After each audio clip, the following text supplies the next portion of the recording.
Hello students, once again we will proceed towards the packaging of DNA. So DNA that is continuing the packaging of DNA or string of beads on string model proposed by Conver. Now as already we have defined that what are nucleosomes. So nucleosomes are nothing but they are the structural and functional unit of the chromosome, and nucleosomes are going to form the repeating units in the nucleus and they form a chromatin. So understanding what is chromatin. So chromatin actually it is formed, these are the color bodies found in the nucleus, or they are red-like structure found in the nucleus, or nucleosomes. In turn they are going to form a repeating units and they are going to form the chromatin, and chromatins are going to form a highly coiled nature of the DNA, and that is called as chromatin fiber. And chemically the chromatin is made up of DNA and protein, or in other words DNA, protein or histones. Proteins are also known as histones. Thus chromatins are thread-like structure. They are formed by the highly coiled, formed by the repeated coiling.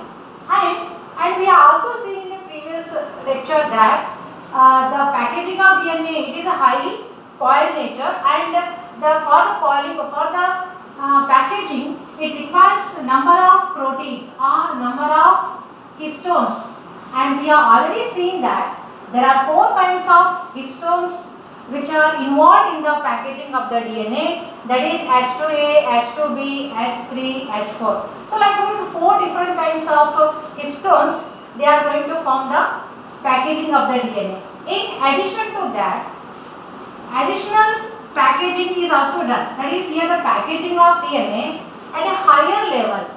It requires extra support, or extra packaging needs some extra protein, and those proteins are known as non-histone protein. Okay, non-histone components. So they are nothing but NHC.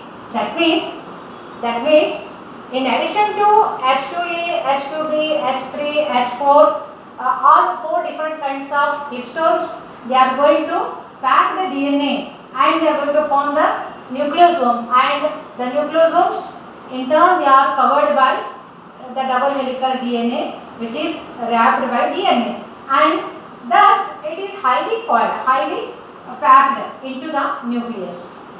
Now understanding the chromatin once again. So the chromatin, it is formed of DNA as well as protein. So in detail let us understand the types of the chromatin then. So what is chromatin? So chromatin is nothing but they are the coiled nature of the chromosome, or they are repeated units formed by the nucleosomes. They are the repeated units formed by the nucleosomes. Now just look at this diagram where we can understand the types of the chromatin. There are 2 kinds of chromatin fibers are found in the nucleus of eukaryotes. That is, chromatin fibers are broadly classified into 2 types. One is euchromatin, other is heterochromatin. Let us compare these two, or let us differentiate these 2 types of chromatin fibers. Okay, so this is the diagram, or it is viewed under the electron microscope. So this is the structure of the nucleus, within which we can observe the 2 types of coiling of the chromatin fibers. So chromatin fibers are highly coiled, as already it is clear. So where do you find the euchromatin as well as heterochromatin? So since we know that nucleus is covered by nuclear envelope, it is covered by nuclear envelope, and this envelope, within this envelope we can see towards the outer side of the nucleus some thick-like coiling nature, thick-like structures. They are coiled nature. So this coiled nature or dark structure, what we observe, the thread-like structure towards the outer side, those are nothing but the chromatin fibers only. But what kind of chromatin fibers? They are heterochromatic. We understand what is the property, what is the nature of the heterochromatin. First, we have to understand where exactly the heterochromatin is found in the nucleus. So, in the nucleus, just below the nuclear envelope, towards the periphery or towards the outer side, the highly thickened nature of the chromatin fiber we observe, very compactly arranged. So, how they are present? They are very compactly arranged. They are very compact. Heterochromatins are highly compact in nature. Apart from that, at the center of the nucleus, you can see loosely coiled. So here the thread-like structure we are observing, but they are not very compact. Then how they are? They are somewhat loosely arranged. So these are known as euchromatin. Yes, these are known as euchromatin. In more detail, we will understand the differentiation characters. So differentiating the characters of these two. So euchromatins, they are found in the center of the nucleus. First of all, they are very loosely coiled. The nature of the coiling, how it is? It is very loosely coiled.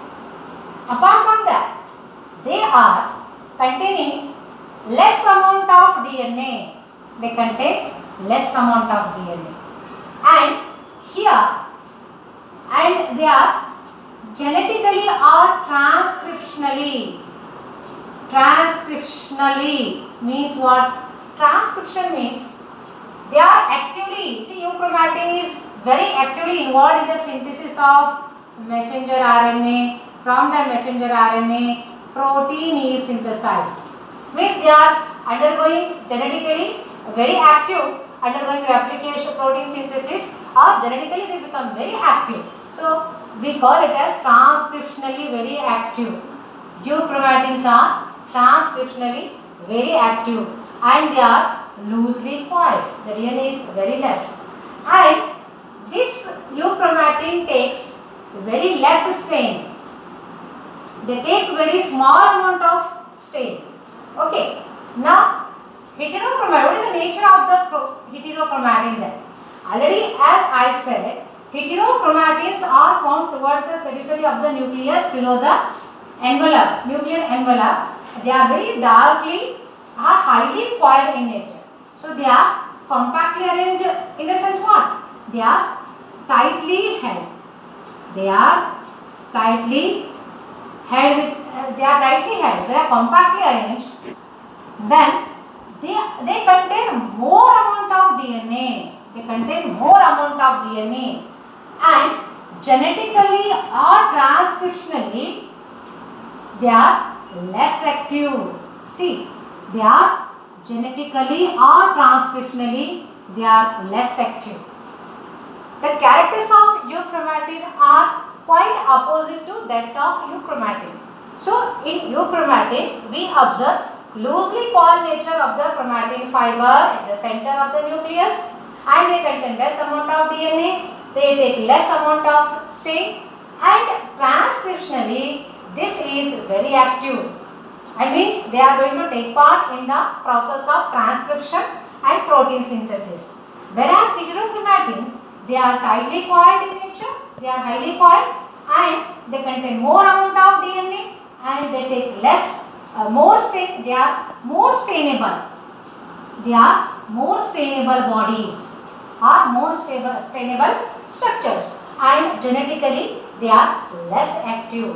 So these are the opposite characters of the heterochromatin is quite opposite to the euchromatin. So in the examination, theory examination, you will be given this question like this.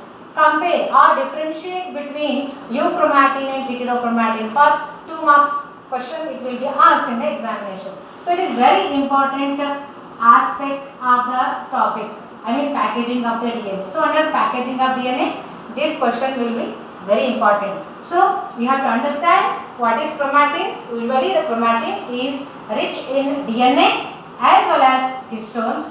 Chromatin fibers are further bifurcated, divided into these two categories. And their property we have to understand. So once again, to recall, they are euchromatins are loosely coiled. They are genetically they are more active and they contain less DNA, whereas the heterochromatins are tightly coiled, they are tightly coiled and they contain more DNA, and genetically or transcriptionally they are very less active. They are inactive in their nature. So this is all about the chromatin fibers. So types of the chromatin fibers.